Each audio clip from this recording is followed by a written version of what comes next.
warahmatullahi wabarakatuh.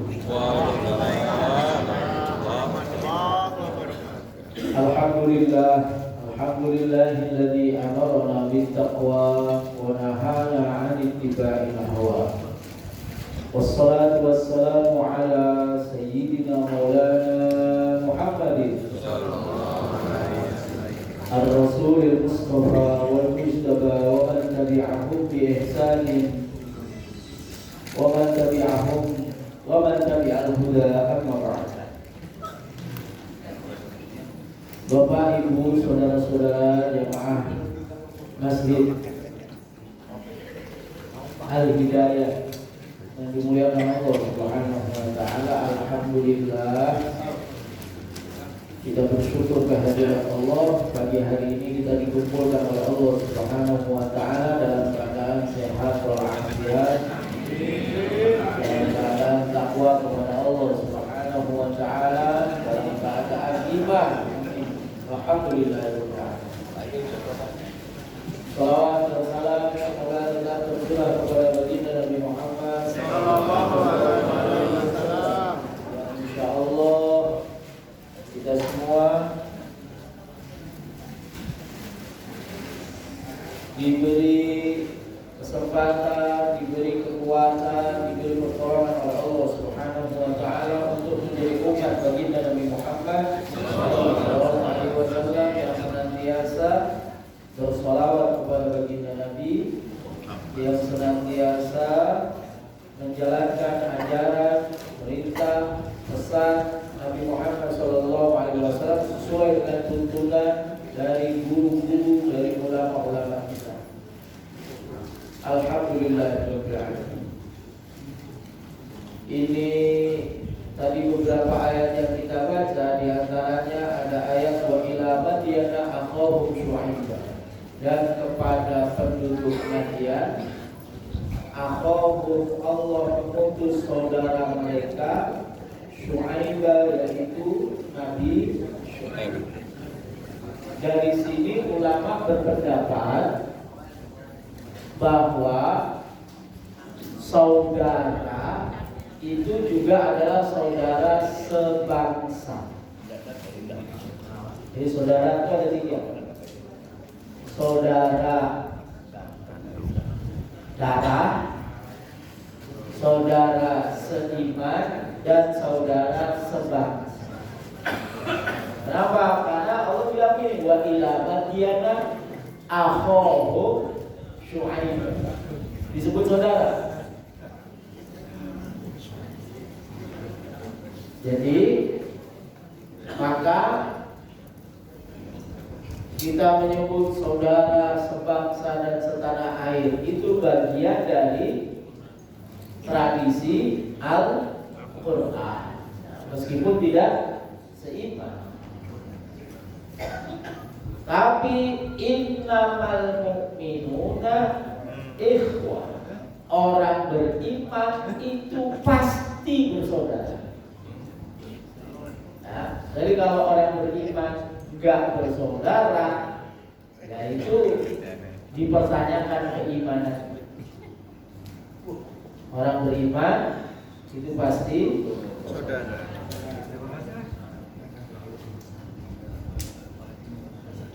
Memang apa ya, situasi dan kondisi dan lingkungan itu mendukung persaudaraan. Kemarin saya dari Tanah Suci sama Pak Pur, berpulang. Kan saya ajak, bapaknya saya tunggu di Jeddah nggak datang. Saya kan ngajak, pasti saya ngajak. Kalau nggak saya tunggu di Jeddah, saya tunggu di Makkah atau di Madinah. Nggak datang. Sudah. Tahun depan ya. Ditunggu di mana? Ya kalau mau bareng di sini ya janjian. Orang di sana itu dari berbagai macam suku, bangsa, negara. Itu ada sedikit saja di sebelahnya atau di depannya itu masih langsung gercep lagi. Karena situasinya dorongannya kuat. Kalau di sini kan ada orang jatuh itu malah di makanya kalau jalan hati-hati, nolong enggak, nyukurin iya. Ayo bukan di sini. Nah ya, jadi yang kedua, di ayat yang terakhir yang kita baca, qala ya qaumi ara'aytum in kuntu ala bayyinatin min rabbi wa razaqani minhu. Kata Nabi Syuaib, wahai kaumku, perlihatkan kepadaku, apakah kamu melihat bahwa saya ini punya bukti? Saya ini punya bukti yang nyata loh dari Tuhan, dan saya diberi rezeki. Masa saya mau melawan? Warazaqani minhu rizqan hasanan wa uridu an ukhalifakum ila ma anhaakum anhu in uridu illa al-islah. Kata Nabi Syuaib, saya itu cuma ingin yang baik, saya cuma ingin memperbaiki keadaan kalian, mastata'tu semampu saya. Wa ma taufiqi illa billah. Sementara tidak ada petunjuk yang saya ikuti kecuali dari Allah Subhanahu wa taala. Alaihi tawakkaltu, kepadanya saya pasrah, wa ilaihi unib, dan kepadanya saya kembali. Kata Nabi Syuaib. Jadi Nabi Syuaib itu tipikal nabi yang kebijaksanaannya luar biasa, dan beliau itu sangat santun. Jadi ketika Nabi Syuaib dituduh as-salatuka ta'muruka an maturka, emangnya agama kamu ini mau nyuruh kami meninggalkan sesembahan kami yang dulu? Nah, dijawab sama Nabi Syuaib, kamu nggak lihat saya ini punya bukti yang nyata. Saya dikasih rezeki dari Allah Subhanahu wa taala. Saya tanya sama ibu-ibu, bapak rezekinya di mana? Rezekinya di mana? Halo. Di mana rezeki? Di mana aja tuh, di mana, di kolong semut? Hah? Belum bisa jawab. Mau dijawab sekarang mau PR?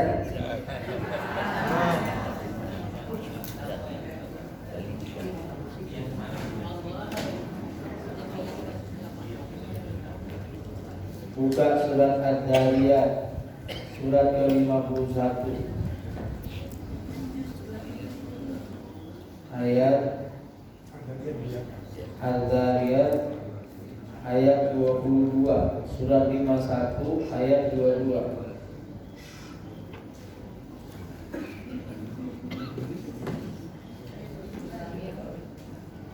Wa fis samai rizqukum wa ma tu'adun, dan hanya di langit rezeki kalian. Wa ma tu'adun, rezeki ada di mana? Itu jawabnya. Dia ngomongkan Quran. Dan Allah enggak bilang wa rizqukum fis sama, rezeki kamu ada di langit, enggak. Allah bilang wa fis samai rizqukum, dan hanya di langit rezeki kamu, itu bukan di bumi, di langit. Maknanya apa? Rezeki itu di tangan Allah. Jadi minta rezeki sama Allah. Nah ini wa aminobi wa razaqani minhu rizqan hasanah. Ya. Jadi jangan ngomong rezeki saya di sana, rezeki saya. Rezekinya di yang ngasih Allah. Itu yang harus diyakini, minta sama Allah Subhanahu wa taala. Baik. Ini ada 3 kegiatan ya. Baca Quran, kita baca kitab tafsir, lalu nanti ada sesinan tahlil untuk Pak Teguh maupun Pak Teguh. Baik, kita baca, kita lanjutkan pengajian kita sampai surat Asy-Syams. Bismillahirrahmanirrahim. Qala al-mu'allif rahimahullahu ta'ala wa nafa'ana Allahu bi'ulumihi amin. Surah Asy-Syams Makkiyah. Surat Asy-Syams itu Makkiyah, turun sebelum Nabi hijrah. khamsa ayatin, ada 15 ayat. Arba'un wa khamsuna kalimatan, ada 54 kata. Kalimat itu adalah kata ya. Mi'atani wa sab'atun wa arba'una harfan, ada 247 huruf. Bismillahirrahmanirrahim. Wasyamsi wa duhaha wal qamari idza talaha. Yang belum bisa membedakan antara ha dengan ha, baca ini wasyamsi wa duhaha, ha sama ha. Wasyamsi, dan demi matahari, wa duhaha, dan cahaya pagi waktu duhanya. Cahaya waktu duha. Cahaya waktu duha itu cahaya yang hangat, tidak terik, belum terik. Kalau terik itu hajiroh. Hajiroh itu jam 11-an, itu hajiroh. Orang pada nyingkir, hijrah maksudnya, menyingkir dari panasnya matahari, hajiroh. Lalu nanti istiwa, pas di tengah-tengah namanya istiwa. Lalu zawal itu pas geser, duhur itu zawal. Nah, demi matahari wa duhaha, dan cahayanya yang hangat. Ai dauha, yaitu pancaran sinar matahari. Idza tafa'at, ketika matahari meninggi. Wa qama sultanuha, dan tegaklah sultanuha, kekuasaan matahari. Ibaratnya matahari itu udah tampak sekali ya. Bisa dilihat, enggak silo, jadi kelihatan gagah. Qama sultanuha. Wal qamari idza talaha, wal qamari, dan demi bulan, idza talaha, ketika bulan itu mengikuti matahari. Aitabi asyamsa, yaitu ketika bulan mengikuti matahari. Bi anqala ba'da ghurubiha, ketika bulan itu terbit setelah matahari terbenam. Jadi mengikuti langsung bulan matahari terbenam, bulan langsung ada. Wa dzalika fin nisfil awwali minasyahri, yaitu di pertengahan pertama minasyahri, dari setiap bulan. Jadi setiap awal bulan itu bulan muncul. Wan nahari, dan demi siang, idza jallaha, apabila menampakkan matahari dengan terang benderang. Ai idza adhara syamsa, ketika menampakkan matahari. Fa innaha tankashifu, karena sungguhnya matahari tankashifu, terbuka, terlihat jelas. Indan bisatin nahari, ketika terbentangnya waktu siang. Maka annahu, maka seakan-akan siang, adharaha, menampakkan matahari. Ma'annaha, padahal sedangkan matahari, hiyallati tabsutuhu, padahal sesungguhnya mataharilah yang membentangkan siang. Ya kan? Jangan seperti Abu Nawas. Abu Nawas itu keluar rumah, kemudian ditanya, ngapain? Saya cari jarum saya hilang. Di mana hilangnya? Di dalam. Lo kok carinya di luar? Di luar terang, di dalam gak kelihatan. Itu Abu Nawas. Jadi siang itu ditampakkan oleh matahari. Makanya Allah Subhanahu wa taala memberi ungkapan wan nahari idza jallaha, ketika siang mataharinya tampak, malam tidak tampak. Wal laili, dan demi malam, idza yaghshaha, ketika malam itu menutupi matahari. Ayyuhti daw asyamsi, yaitu menutupi sinaran matahari, bi zulmatihi, atau bi zulmatihi, dengan kegelapan malam.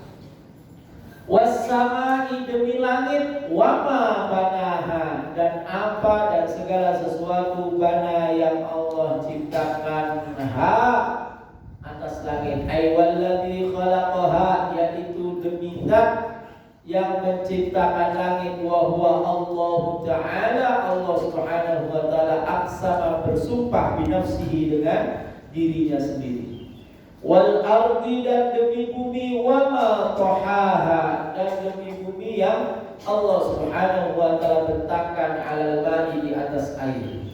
Wa nafsi wama sawwaha dan demi jiwa, jasad, wama sawwaha dan yang Allah sempurnakan. Ay wa jasadin katsirin, yaitu jasad yang banyak. Walladzi ansha'aha dan Allah tumbuhkan, Allah bentuk jasad tersebut mutanasibatal a'dha, anggota tubuhnya saling bersesuaian. Al-quwwatin mudabbaratin atau kekuatan yang tersusun. Walladzi a'taha dan yang memberikan, Allah memberikan yang memberikan kekuatan itu adalah qawiyun, kekuatan katsiratun yang banyak, al-quwwatis sami'ati seperti kekuatan mendengar, wal basirati kekuatan melihat, wal mufakkirati kekuatan berpikir, wal mudzakirati kekuatan berzikir dan lain sebagainya. Fa'alhamaha fujuraha wa taqwaha. Jadi Bapak Ibu yang Allah Subhanahu wa taala, Allah bersumpah demi dua hal tiga yang berpasang-pasang. Sama seperti di surat Al-Lail kemarin. Demi matahari dan sinarnya, demi bulan yang mengikuti matahari, demi siang, demi malam, demi langit, demi bumi. Ini menegaskan nanti orang itu ya cuma dua modelnya. Ada model yang seperti matahari, ada yang modelnya seperti bulan, ada yang modelnya seperti siang, ada yang modelnya seperti malam, ada yang modelnya seperti langit, ada yang modelnya seperti bumi. Nah, langit sama bumi mulia siapa? Mulia langit. Sama-sama.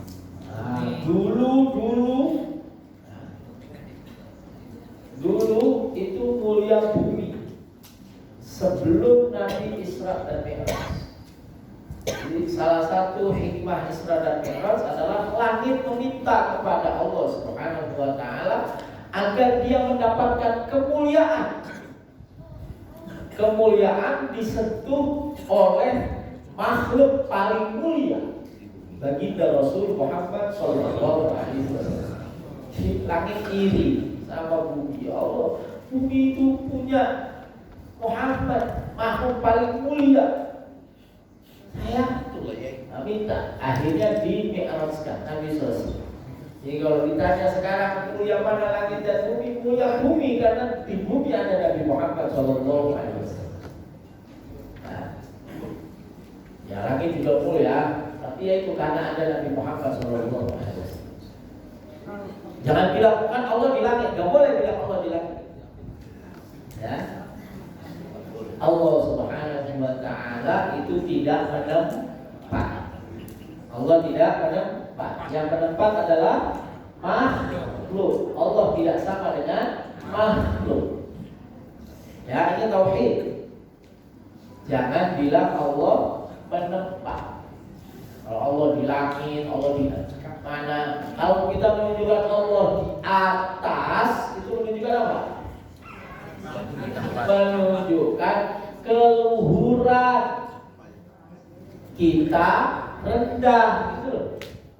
Bukan kemudian Allah di atas. Kalau Allah di atas, yang di bawah nggak ada Allah. Kalau di bawah nggak ada Allah, ribut. Nggak boleh. Tidak boleh kita meyakini Allah menempat. Enggak. Yang menempat, yang butuh tempat itu manusia. Yang butuh tempat itu makhluk. Bukan hanya manusia. Makhluk itu butuh tempat. Allah tidak butuh tempat. Nah, karena sering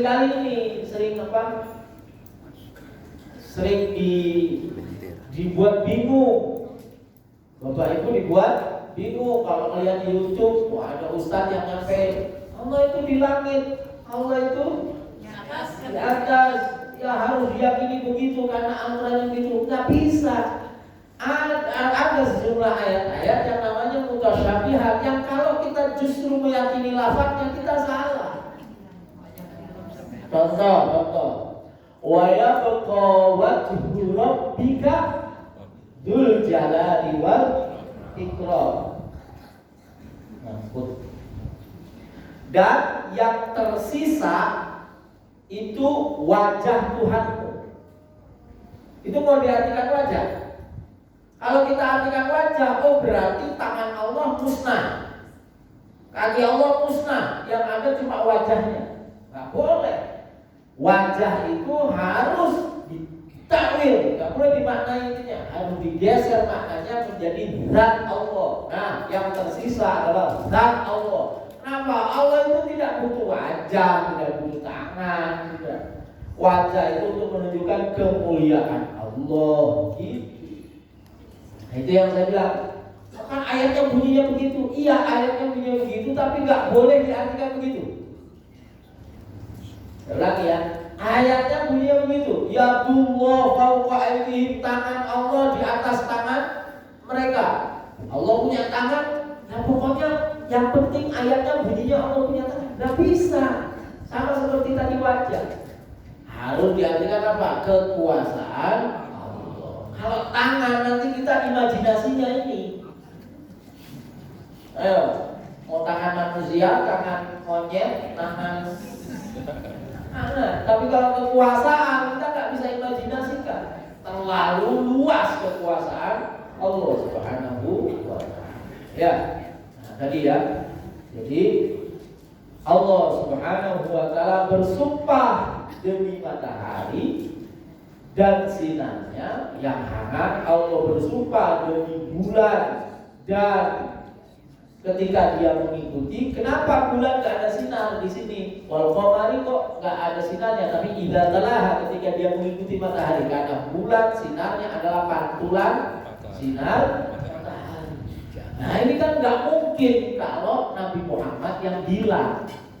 Kenapa? Nabi Muhammad nggak punya ilmu fisika gitu, ilmu astronomi. Ini pasti bukan ucapan Muhammad. Ini pasti adalah kalamullah. Ya, kalamullah. Dan kalamullah itu adalah wirid yang paling agung. Wirid yang paling agung itu apa? Astagfirullah, subhanallah. Ya, itu wirid. Itu kalamullah. Kan? Yang diambil dari Al-Quran. Nah sekarang yang utama itu ya baca dari awal. Itu jadi wirid. Ya. Jadi yang belum menjadikan Al-Quran sebagai wirid, jadikan Al-Quran sebagai wirid. Ada yang udah? Ada yang belum? Alhamdulillah kan. Berarti semuanya sudah menjadikan Al-Quran sebagai wirid ya. Yang wirid itu nggak boleh ditinggal. Kalaupun ditinggal dibayar, namanya wirid. Wirid itu zikir yang disenantiasakan, sehingga dia seperti bunga, di bunga cantik. Ya sampai mana tuh? Bulan. Langit, komar, bulan. Wan nahari idza jallaha siang. Allah bersumpah demi siang, Allah bersumpah demi malam. Kenapa siang didahulukan di sini daripada malam? Padahal di ayat yang sebelumnya, surat sebelumnya, wal laili, malam didahulukan daripada siang. Wal laili idza yaghsha wan nahari idza tajalla. Di sini siang dulu baru malam. Kenapa? Karena di sini dalam konteks siang menceritakan matahari. Karena tadi matahari disebut duluan, wasyamsi wa duhaha, maka ini siang disebutkan duluan. Wa nahari idza jalla. Karena matahari adanya di malam, nggak ada matahari. Ada. Maksudnya matahari bisa kita lihat pada waktu siang. Ya siang malam ada, matahari adanya di siang. Matahari bisa kita lihat di siang. Sementara malam itu apa? Kita tertutup. Nah, ini bukti ilmiahnya baru terbukti mungkin 200 tahun yang lalu atau 300 tahun yang lalu.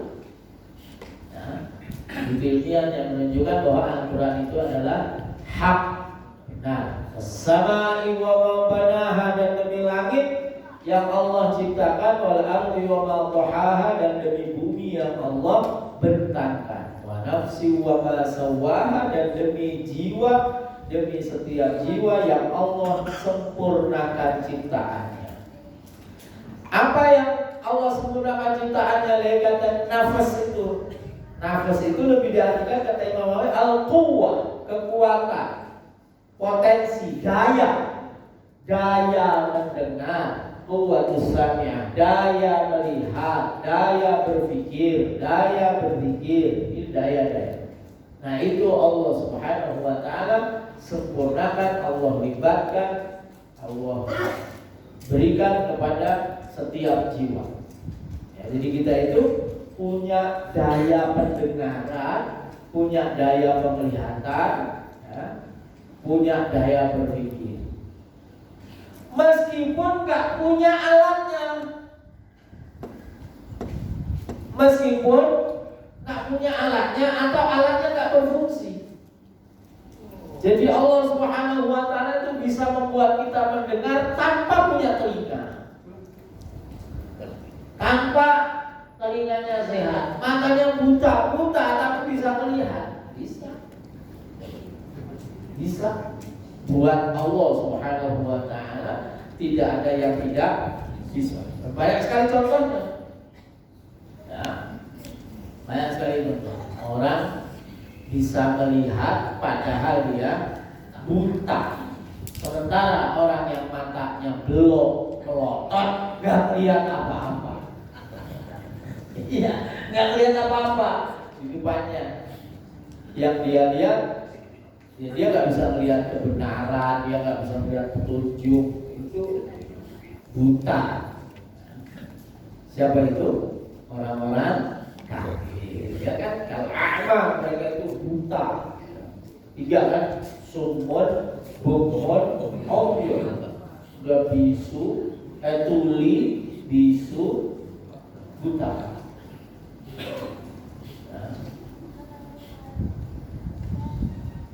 Ada orang Cilacap, Purwokerto. Cilacap, ada di sini Cilacap? Hah? Ada? Ada Bu ya? Dulu tuh waktu di pondok saya diajarin kalimat buta picek, minyak lengan, tuli budek. Buta itu picek, minyak itu lengan, tuli itu budek. Maksudnya itu ada raksasa buta, buto itu raksasa, buta picek, ada buta, ada raksasa buta. Minyak lengan, minjem minyak kepreset jatuh, tuli budek, lalu budek. Buta picek, minyak lengan, tuli budek. Itu namanya apa ya? Jadi kalimat yang seakan-akan nggak ada artinya tapi ada artinya. Itu orang Jawa paling ahli kayak gitu. Ya itu. Terus sampai mana tadi? Tiga. Udah siapa? Sampai kuat, kekuatan, daya untuk melihat, mendengar, berpikir dan seterusnya itu Allah anugerahkan kepada kita. Wa nafsu wa ma sawwaha fa'alhamaha fujuraha wa taqwaha. Fa'alhamaha, maka Allah ilhamkan, Allah berikan kepada nafas tadi fujuroha, fujur. Allah kasih tahu ini tuh buruk. Wa taqwaha, dan ini tuh takwa. Ini tuh yang buruk, ini tuh yang baik. Ai afhamaha, yaitu Allah berikan pemahaman kepada nafas halahuma, kondisi kedua-duanya, minal hasani wal qabihi, baik yang baik maupun yang buruk. Allah kasih tahu jiwa yang baik itu begini, jiwa yang buruk itu begini. Ada nafsul lawwamah, ada nafsul ammarah, ada nafsul mutmainnah. Ya, paling rendahnya nafsul ammarah. Nafsul ammarah itu apa? Seringkali di Indonesia kan salah, nafsul amarah. Bukan. Nafsu ammarah itu nafsu yang senantiasa memerintahkan keburukan. Itu nafsu amarah. Inna nafsa la ammaratun bisu, gitu. Inna nafsa la ammaratun bisu. Sungguh nafsu, sungguh senantiasa memerintahkan pada keburukan. Jadi kalau kita lagi pengen yang jelek-jelek, itu berarti nafsu ammarah. Pak, bapak lagi tiba-tiba pengen kawin lagi, itu nafsu ammarah. Itu ya. Iya, karena itu buruk. Ibu tiba-tiba pengen pergi tanpa izin suami, kawin. Pergi tanpa itu nafsu ammarah. Ya. Pokoknya dia senantiasa berkeinginan buruk. Nafsu ammarah, naik di atasnya itu nafsu lawwamah. Nafsu lawwamah itu nafsu yang senantiasa menyesali dan menyalahkan, baik menyalahkan orang lain atau dirinya. Itu lawwamah. Ya. Nah, baru nanti yang paling atas itu nafsu mutmainnah, nafsu yang sudah tenang. Qarra ayun, matanya sudah tenang, enggak jelalatan lagi. Ya kan doanya tiap hari, Rabbana hab lana min azwajina wa dzurriyyatina qurrata a'yun waj'alna lil muttaqina imama. Ya Allah, jadikan istri saya, anak-anak saya, bikin mata saya tenang, enggak jelalatan. Makanya istrinya dibelanjain, Pak, dibelanjain, dibeliin skincare. Ya Bu ya? Nanti kalau tapi kalau istrinya dibiarin di asteran dulu, ya bapak matanya nggak korong, kemana-mana. Ya itu gimana caranya nggak bosen melihat yang satu ini.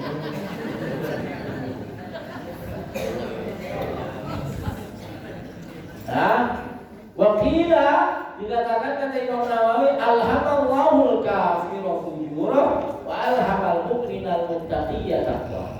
Ada yang mengatakan bahwa Allah Subhanahu wa taala memberitahu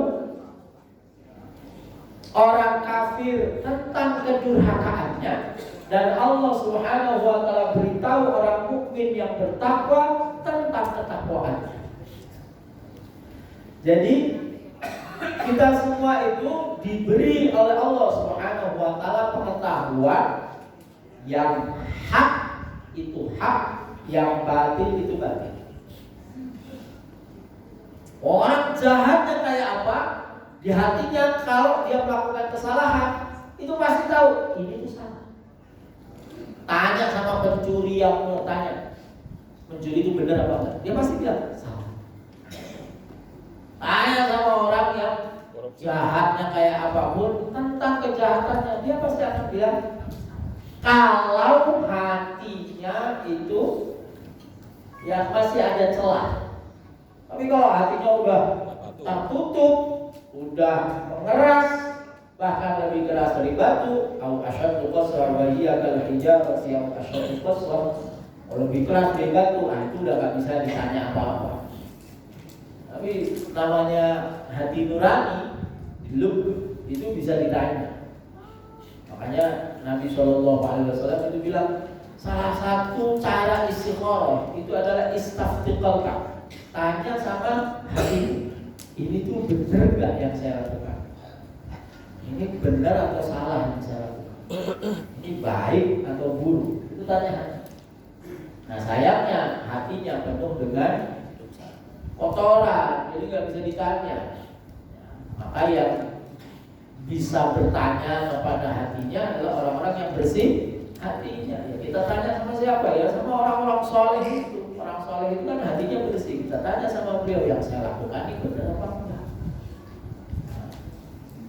Kadang gini Bapak Ibu ya. Fa'alhamaha fujuraha wa taqwaha itu Allah memberikan ilham itu, Allah memberikan petunjuk itu tidak kemudian langsung, ya, tapi melalui perantara. Ia melalui Rasulullah, melalui Al-Quran, melalui orang tua, melalui guru dan sebagainya. Itu supaya apa? Supaya kita itu ala huda, kita itu senantiasa dalam petunjuk. Jangan kemudian semau-maunya kan. Hidup kok semaunya. Hidup itu ada aturannya, makanya disebut ad-din. Din itu aturan. Agama itu aturan. Maka hiduplah sesuai dengan aturan. Gak boleh semau. Nanti di akhirat juga ada aturannya. Semuanya ada aturan. Nah, maka setelah Allah berikan nih yang orang yang durhaka dikasih tahu kedurhakaannya, orang yang takwa dikasih tahu ketakwaannya. Ya. Gimana ciri? Ciri kalau yang kita lakukan itu buruk, kalau yang kita lakukan ini baik.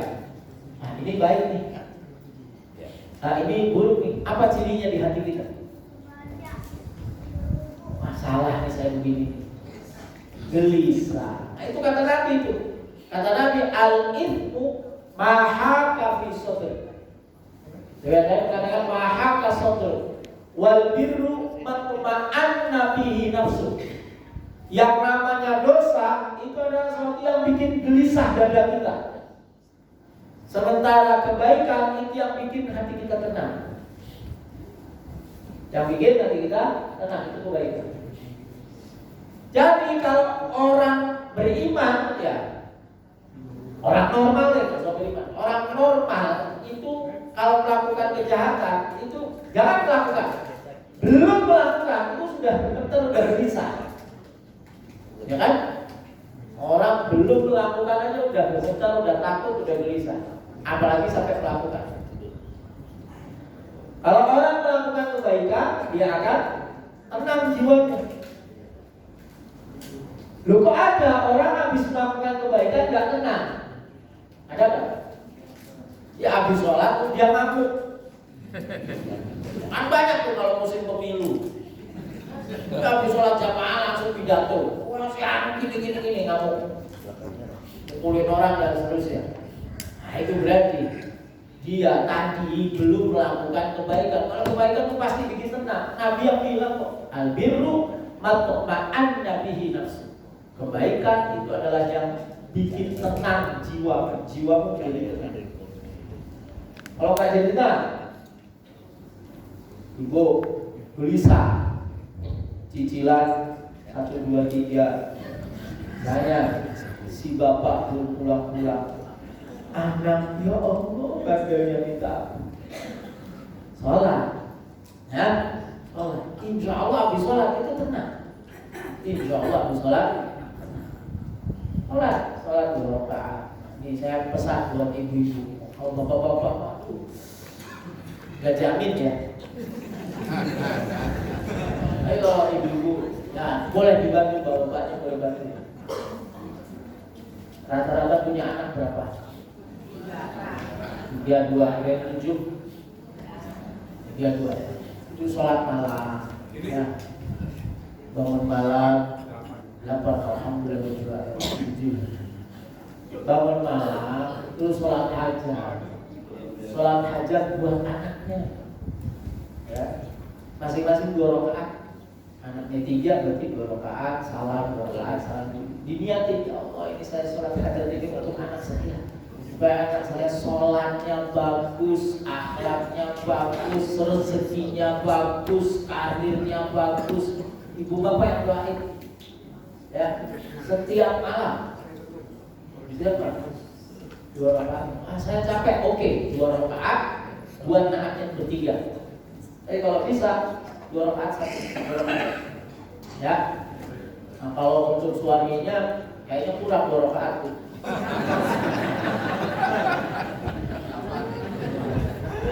Boleh disolatin anaknya itu disolatin. Karena begini Bu, kalau orang dulu itu cukup disolawatin, cukup difatihai. Ya. Sekarang nggak bisa, zamannya beda. Mudah banget ditipu, banyak penipuan, banyak sekali kejahatan yang luar biasa yang dulu nggak pernah ada. Iya. Anak-anak sekarang, anak 13 tahun mau bilang kita lagi diperkosa, bully dan seterusnya. Makanya nggak cukup kalau buat saya, nggak cukup difatihai, disolat, sholat hajat. Sholat hajat itu kan boleh buat apa aja hajatnya, toh? Nah, hajat kita yang penting apa? Anak, nggak lain. Ngapain kita punya segala macam tapi anak kita nggak aman, anak kita kena musibah, anak kita hidupnya sengsara nanti, naudzubillah min dzalik. Ibarat kata cukup kita. Ya, ini dalam rangka menekankan raja harapan kita kepada Allah Subhanahu wa taala. Oke, ya Allah, saya begini, oke, enggak apa-apa, saya terima. Tapi anak saya berharap jauh lebih baik daripada saya. Itu bisa disolati hajat. Ya Bu ya. Kalau ibu capek, bangunin bapaknya. Simpan di Pak bangun, Pak gantian, capek. Ya. Maka orang beriman itu ada 2. Qad aflaha man zakkaha wa qad khaba man dassaha.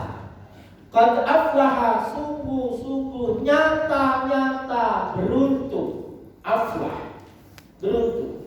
Man, siapa orang zakkaha, yang mensucikan dirinya, jiwanya. Ay waqad adraka, sungguh-sungguh menemukan siapa orang tahhara yang mensucikan nafsahu, dirinya minal dunubi, dari dosa-dosa. Menemukan apa? Matlubahu, yang dia cari, bifi'li ta'ati, dengan melakukan ketaatan, wa mujanabatil maksiyati, dan menjauhi maksiat. Qad aflaha man zakkaha, ketika sudah diberi ilham, diberi pengetahuan oleh Allah tentang kebaikan, itu takwa, jalankannya cuma 2, gampang kata ulama. Lakukan ketaatan, jauhi maksiat. Udah selesai.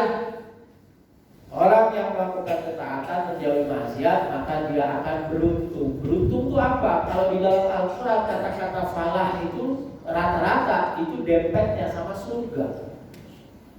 Qad aflahal mu'minun, itu surga. Akhirannya itu surga. Jadi siapapun di antara kita yang pokoknya melaksanakan ketaatan. Masih ingat taat artinya apa? Lupa. Taat artinya apa?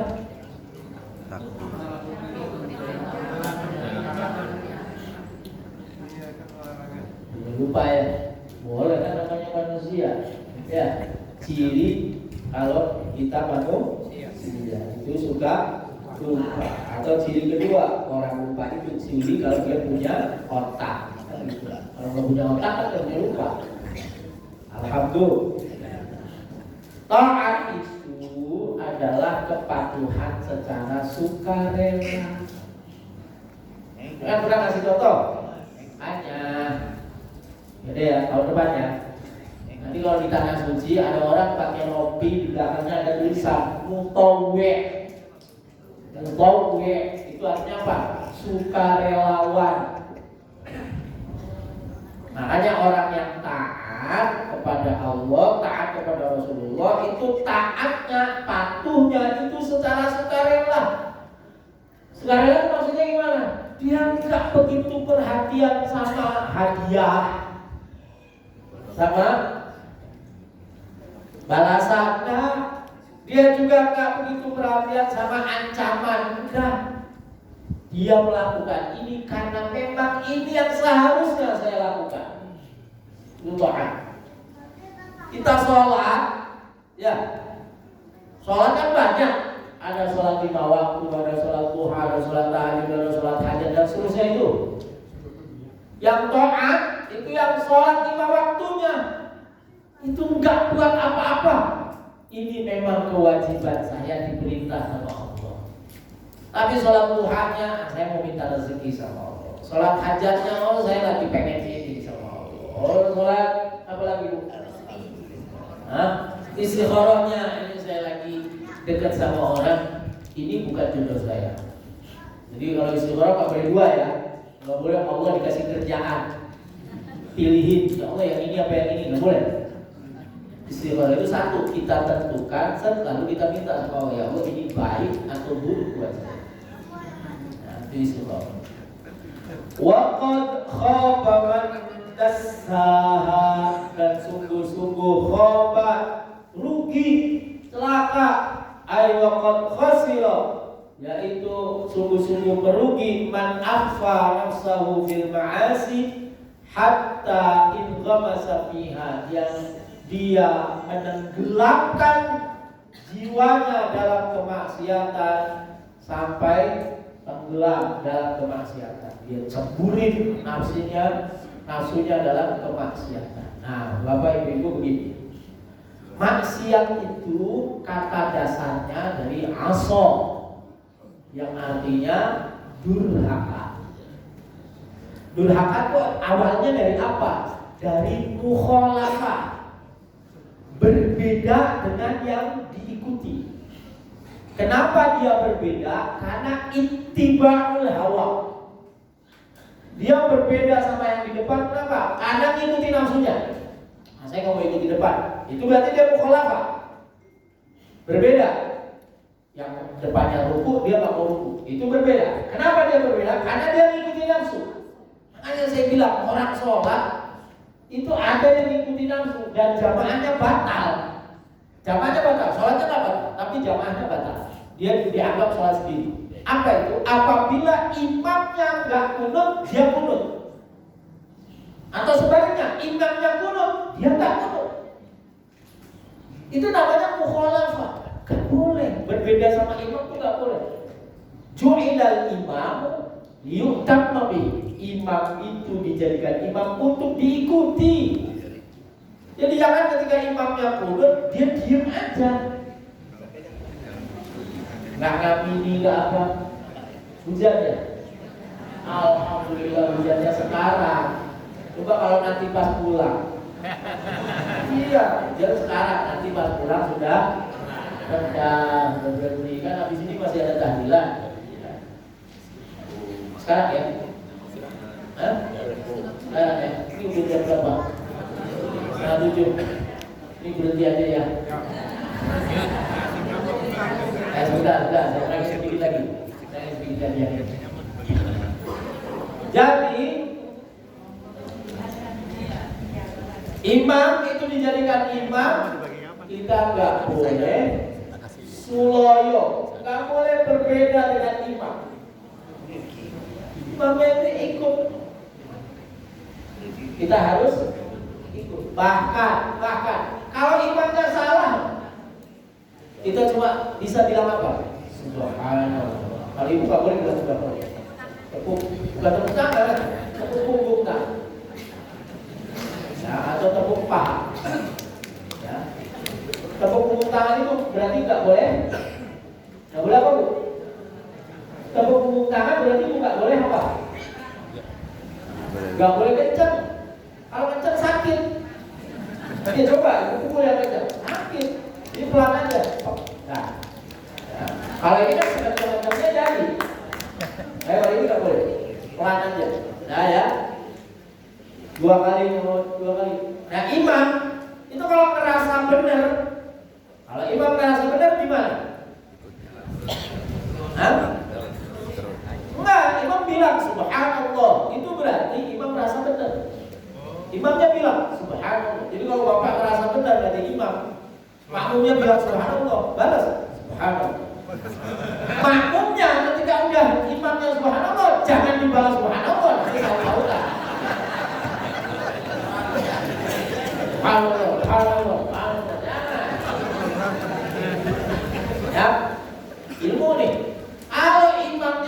bilang subhanallah, udah, itu berarti imamnya merasa benar, ikut. Itu saja. Jangan kita lanjutkan subhanallah yang kedua. Karena subhanallah kan 2 kali. Subhanallah. Dia gak gerak juga. Subhanallah. Dia gak gerak juga. Kita ikut. Nah, tapi kalau imamnya sudah subhanallah, maka kita gak boleh balas. Kita harus ikut langsung. Itu salah. Apalagi imamnya gak. Maka yang namanya maksiat itu faktor pendorongnya apa? Mengikuti nafsu. Nah, kita dilatih untuk tidak mengikuti nafsu. Gimana caranya? Gimana caranya, Bu? Gimana caranya, Pak? Biar gak mengikuti nafsu? Sabar. Bukan. Kita tidak mengikuti nafsu, caranya adalah ikuti kata guru, ikuti kata orang tua. Itu cara kita nggak ikuti nafsu kita. Kalau ikuti nafsu, semau-maunya ini jalan. Tapi kalau ikuti kata guru, kita tanya sama guru kita, guru saya kalau mau begini gimana? Oh bagus. Oh enggak. Nah, guru itu kan macam-macam. Guru ekonomi ada, guru politik ada, guru agama. Ya, iya. Ada guru kesehatan, dokter, kan? Sama dokter menurutnya minta ampun, suruh minum antibiotik 3 hari diminum. Ya. Tapi sama guru ngaji, maksiat. Kata guru ngajinya suruh baca Quran, dia nggak baca Quran, itu maksiat. Nah, jadi latih diri kita untuk tidak mengikuti nafsu dengan cara apa? Mengikuti kata guru. Ya, nanti dibimbing sama guru, bukan hanya zahir, Pak, batin nanti dibimbing. Batin nanti dibimbing. Semuanya. Nah, tanggung jawabnya guru itu lahir, batin. Nah, ibu itu harus jadi guru, bapak harus jadi guru buat anak-anaknya. Latih anak-anak bapak untuk tidak mengikuti nafsunya itu. Nah, kamu nurut selama bapak benar ya. Tapi kalau bapak benar nggak boleh, nggak ada tahan.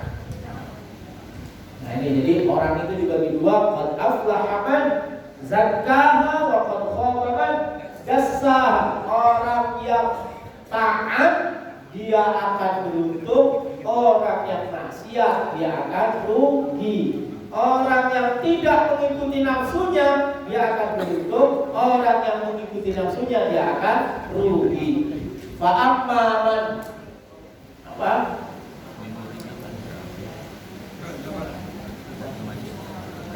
Wa nahan nafsa 'anil hawa. Siapa orang yang menahan dirinya dari mengikuti hawa nafsunya, fa innal jannata hiyal ma'wa. Maka surga tempat tinggalnya. Rajin-rajin ikuti nafsunya, ya udah. Nah, silakan. Rajin-rajin ikuti. Nah, itu udah mulai reda, kita tahlilan, terus tambah reda, pulang. Sampai rumah, hujan lagi. Jadi hujan itu nikmat, jangan ditolak, ya. Jangan ditolak, tapi digeser dikit, berhenti sebentar, gitu. Cara mensyukuri nikmat hujan. Wallahu a'lam bishawab. Alhamdulillah.